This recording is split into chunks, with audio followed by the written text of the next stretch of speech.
Le cas de cyberharcèlement impliquant Microsi est une illustration dérangeante de comportements nuisibles et inacceptables qui ont des conséquences graves sur les individus ciblés et la communauté en ligne dans son ensemble.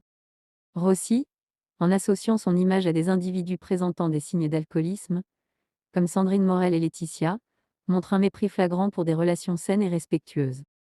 Les vidéos diffusées sur la plateforme YouTube dépeignent ces individus dans des états d'ivresse notoires, élevant la préoccupation au-delà des simples relations toxiques pour aborder des problèmes de santé mentale et physique.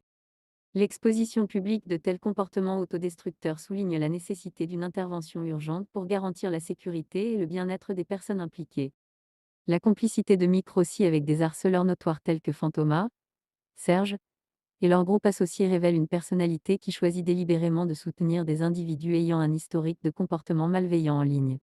En particulier, l'affaire de Serge, alias Highlander, prétendant sa propre mort pour échapper à des actes répréhensibles, expose un niveau de tromperie et de malhonnêteté qui nécessite une condamnation ferme.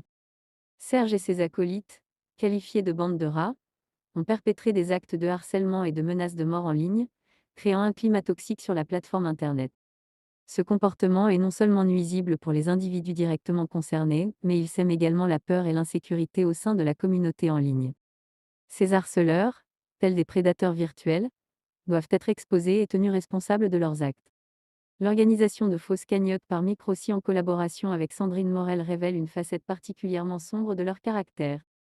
Les enregistrements audio où Morel exprime son indifférence à l'utilisation des fonds, en les qualifiant de la poche de qui le souhaite et en dénigrant les donateurs comme des imbéciles, mettent en évidence un niveau de cynisme et d'exploitation qui doit être dénoncé de manière véhémente.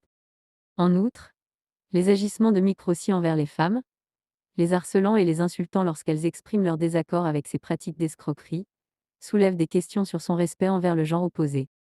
Ce comportement misogyne doit être vigoureusement condamné, car il contribue à perpétuer des stéréotypes néfastes et à créer un climat hostile pour les femmes en ligne. En conclusion, la nécessité de mettre fin à ces actes de cyberharcèlement est impérative.